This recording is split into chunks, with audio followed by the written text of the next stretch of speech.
राधे राधे। क्या आपने कभी ज़िंदगी में खुद से ये सवाल किया कि एक ही सिचुएशन में दो अलग लोग अलग अलग तरह रिएक्ट क्यों करते हैं? जब कभी किसी को मदद की ज़रूरत पड़ती है तो कोई उसकी मदद कर देता है और कोई उसे इग्नोर करके चला जाता है। क्या आपने कभी खुद से ये सवाल किया?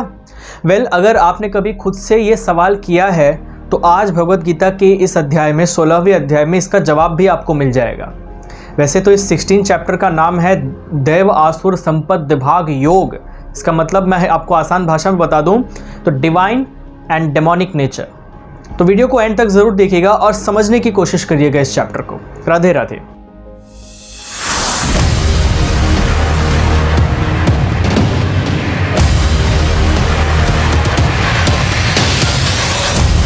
भगवान श्री कृष्ण कहते हैं अभयम सत्व संशुद्धिर ज्ञान योग व्यवस्थितिम दानम दमश्च यज्ञस्य स्वाध्यायस्तप अर्जवम। इसका मतलब होता है कि यहाँ पर ध्यान से दीजिएगा, श्री कृष्ण ने डिक्लेयर कर दिया कि इस दुनिया में दो तरह के लोग हैं। श्री कृष्ण कहते हैं हे अर्जुन, इस दुनिया में दो तरह के लोग होते हैं, एक जिनमें दैवीय गुण है और दूसरे जिनमें असुरीय गुण है। डिवाइन क्वालिटीज़ और डेमोनिक क्वालिटीज़, इन दो लोग में ही दुनिया को कृष्ण ने डिवाइड करके देखा है।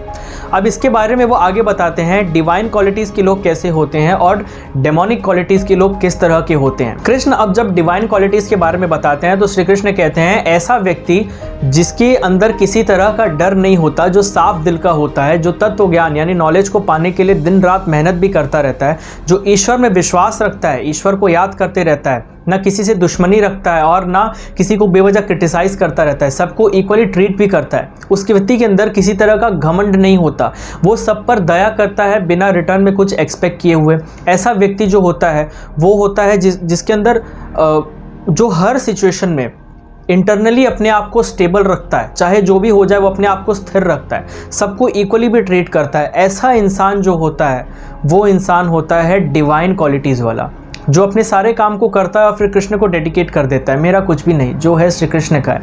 ऐसा व्यक्ति जो डिटैच है, जिसको किसी चीज़ से अटैचमेंट नहीं है, और जो अटैचमेंट नहीं है तो उसका मन कृष्ण में भी लगेगा, क्योंकि अगर अटैच होने के बाद तो उसका मन उसी चीज़ में लगेगा। फॉर एग्जाम्पल, अगर वो अपने 5 सेंसेस को सेटिस्फाई करने के लिए काम करता रहा, टेस्ट के पीछे, लस्ट, इस सब में पड़ा रह गया, तो वो डिवाइन क्वालिटीज़ में नहीं आ सकता। ऐसा इंसान जो इन सब से अलग हो चुका है, जो इन सब से बाहर निकलने की कोशिश भी कर रहा है, वो इंसान डिवाइन क्वालिटीज़ में आता है। ये जो डिवाइन क्वालिटीज़ के लोग होते हैं ना, ये लोग किसी को फिजिकली, मेंटली, वर्बली किसी तरह से भी किसी तरह की परेशानी नहीं पहुंचाते हैं। ये लोग अपनी ड्यूटी को हमेशा प्रायोरिटी देते हैं और शास्त्र के विरुद्ध यानी गलत काम जैसे लस्ट हो गया या अल्कोहल, नशा, इन सब से बहुत बचते हैं, या जाना ही नहीं चाहते, उस तरफ जाते ही नहीं है। ऐसे लोग डिवाइन क्वालिटीज़ के होते हैं, किसी से दुश्मनी भी नहीं रखते हैं।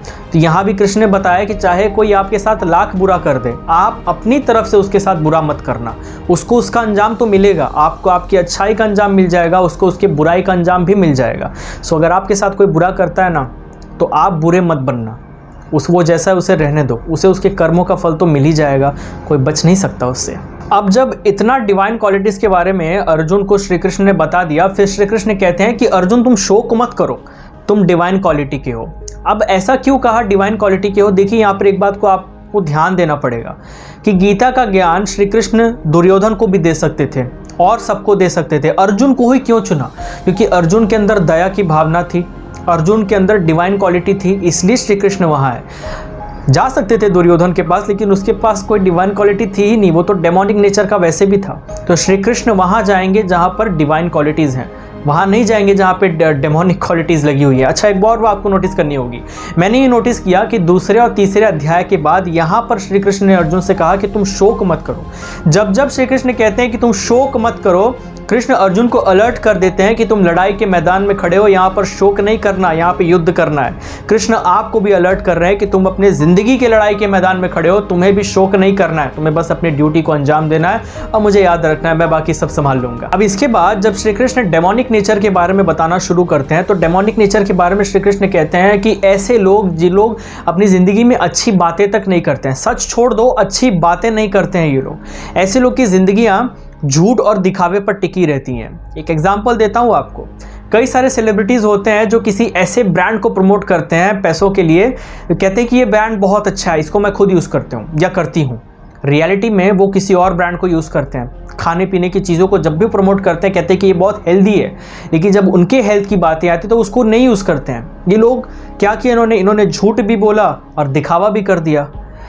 कई लोग सोशल मीडिया पर देखिए कई तरह का दिखावा करते हैं कि हम बहुत सुखी हैं, कुछ नहीं है, टेंशन नहीं है, लेकिन अंदर अंदर वो कितने परेशानियों को झेल रहे हैं वो कौन जानता है। तो दिखावे की ज़िंदगी तो जी रहे हैं। ऐसे लोग जो होते हैं वो जो डेमोनिक नेचर के होते हैं, ये लोग ईश्वर पे विश्वास भी नहीं रखते हैं, ना उनको याद करते हैं। ये लोग बस अपने आप में जीते हैं, घमंड में रहते हैं, अपने 5 सेंसेस को सेटिस्फाई करने के पीछे पड़े रहते हैं। ये लोग कभी सेटिस्फाई भी नहीं हो पाते। बड़ी बात ये होती है, ये लोग किसी की फीलिंग्स को रिस्पेक्ट करना भी नहीं जानते। इनके अंदर क्रुएलिटी भर जाती है, बहुत क्रूर हो जाते हैं। किसी को ठेस पहुंचे तो पैचे, मुझे जो बोलना है मैं वो बोलूँगा। लेकिन डिवाइन नेचर का जो व्यक्ति होता है वो बोलता है जो सामने वाले को अच्छा लगे, मेरे वजह से किसी को तकलीफ ना हो, ये बात को सोचता है। दोस्तों, डिवाइन और डेमोनिक इन दोनों नेचर को तो आपने समझ लिया कि कृष्ण ने कैसे कैसे बताया है। अब मुझे ऑनेस्टली आप लोग कमेंट करके बताइएगा कि आप अपने आप को डिवाइन और डेमोनिक इन दोनों में से कौन से कैटेगरी में देखते हैं। बी ऑनेस्ट, कमेंट सेक्शन आपका है, आपको कोई जज नहीं करने वाला है।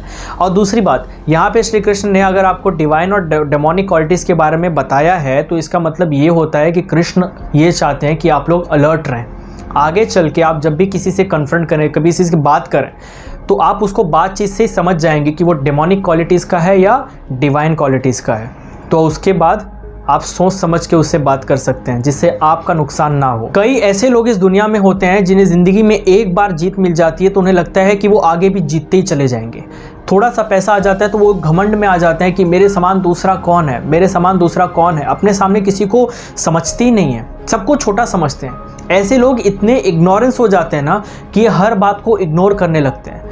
लोगों के बारे में गॉसिप करने में इन्हें बहुत सुख मिलता है, बहुत खुशी मिलती है। लेकिन वही जब आप किसी नॉलेज की बात डिस्कस करें, ये आपसे दूर भागना चाहेंगे, आपको बोरिंग कहेंगे। लेकिन जब गॉसिप की बात आएगी, ये बहुत एंटरटेनमेंट में, हाँ भाई क्या हुआ, अरे इसका क्या हुआ, पड़े रहेंगे इसमें। ऐसे लोग अपनी ज़िंदगी को नरक बना लेते हैं और मरने के बाद भी इनके लिए नरक ही है। श्री कृष्ण कहते हैं कि नरक के 3 दरवाजे हैं, काम, क्रोध और लालच। Lust, anger and greed are the 3 gateways to hell. अपने ज़िंदगी में अगर आप इन 3 लोग को उतार लोगे तो आपकी ज़िंदगी भी नरक बन जाएगी। और अगर आप इस नरक से बचना चाहते हो, इन सभी तकलीफ़ों से, इन सब से बचना चाहते हो, तो सिर्फ एक तरीका है, सरेंडर टू कृष्णा। बाकी वो सब देख लेंगे। मैं कई लोगों से ये कहता हूँ कि आप कृष्ण को याद करते रहो, कृष्ण आपको कभी नहीं भूलेंगे। इसी के साथ इस 16 चैप्टर को एंड करता हूँ। आप समझ गए होंगे कि डेमोनिक और डिवाइन नेचर के लोग कैसे होते हैं।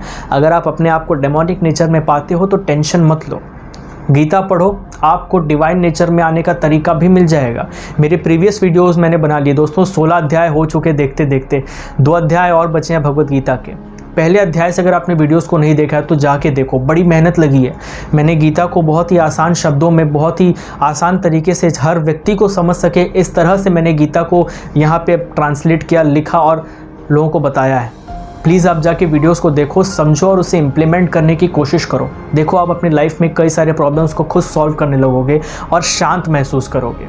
आप मुझे सोशल मीडिया, इंस्टाग्राम और फेसबुक पर भी फॉलो कर सकते हो, वहाँ कनेक्ट कर सकते हो। अगर आपके कोई सवाल हो तो आप मुझे वहाँ पूछ सकते हो, मैं उसका जवाब वहीं पे आपको दे दूँगा। राधे राधे।